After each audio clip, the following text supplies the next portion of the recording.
네, 요즘 7세 고시에 이어 4세 고시라는 말까지 등장할 정도로 영유아 사교육 시장이 과열되고 있습니다. 정부 실태조사 결과 미취학 아동 절반 가까이가 사교육을 받는 것으로 나타났습니다. 또 초중 고등학생들의 지난해 사교육비는 4년 연속 역대 최고치를 경신했습니다. 이 과열되는 사교육 실태와 원인을 김하은, 고아름 기자가 차례로 보도합니다. 7세 고시라는 말 들어보셨나요? 초등학교 입학 전 유명 영어 학원에 들어가려면 통과해야 하는 시험을 말합니다.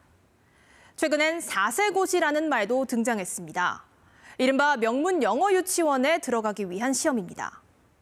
제대로 걷지도 못하는 어린아기들도 사교육 시장으로 내몰리고 있습니다. 지금까지 통계조차 없던 영유아 사교육 시장, 정부가 첫 조사 결과를 내놨습니다. 6살 미만 아동 2명 중 1명이 사교육을 받고 있었습니다. 월 평균 사교육비는 33만 2천 원. 조사에서 제외된 항목이 있어서 실제로는 더 높을 수 있습니다. 영어 유치원에 보낸다면 월 평균 154만 5천 원이 들어갔습니다. 대학 등록금보다 비쌉니다. 지난해 7월부터 9월까지 석 달간 영유아 사교육비 총액은 8,100억 원이 넘었습니다. 자녀가 학교에 들어가면 사교육비는 더 늘어납니다. 지난해 전국 초중고등학생의 80%가 사교육을 받았습니다. 총 사교육비는 7.7% 늘어난 29조 2천억 원. 역시 4년 연속 최고치를 갈아치웠습니다. 저출생으로 학생 수는 줄었는데 총 사교육비는 오히려 늘었습니다. 1인당 사교육비가 가파르게 늘었다는 뜻이겠죠. 서울에 사는 고등학생 월 평균 사교육비는 조사 이래 처음으로 100만 원을 넘어섰습니다. 요즘 국어사전엔 에듀푸어라는 신조어가 등재됐습니다. 과다한 교육비 지출로 가난하게 사는 계층을 뜻하는데요.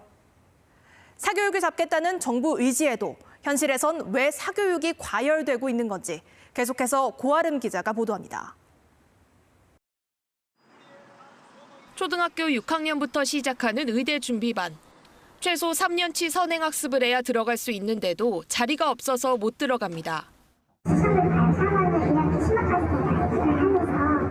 이렇게 2, 3년씩 진도를 미리 빼놓는 건 이른바 학군지에선 기본입니다. 뒤처지면 안 된다는 부모들의 불안감이 사교육 경쟁을 부추기고 있습니다. 유치원 나오면서부터 많이들 떼고 나가는 것 같아요. 저희 딸도 이제 나가려고 하는데 학원에서는 이미 많이 늦었다. 오락가락하는 대학 입시 정책도 사교육에 불을 지폈습니다. 수능을 불과 몇 개월 앞두고 발표됐던 킬러 문항 폐지 정책. 지난해 초 갑자기 발표된 의대 증원과 무전공 선발 확대 등이 대표적입니다. 혼란스러운 수험생과 학부모들은 공교육이 아닌 사교육 시장에서 길을 찾고 있습니다.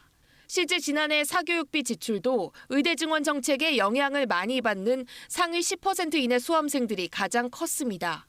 사교육에 대한 그 관심도 비용이 폭증하는 시기라고 하는 것은 뭐든지 정부의 입시 정책이 변할 때 가장 크게 나타납니다. 최소한 3년 이상 미리미리 대응을 해서 이주호 교육부 장관은 국민의 눈높이에 부응하지 못했다며 내일 오전 각 시도 교육감들과 사교육 경감 방안을 논의하겠다고 밝혔습니다.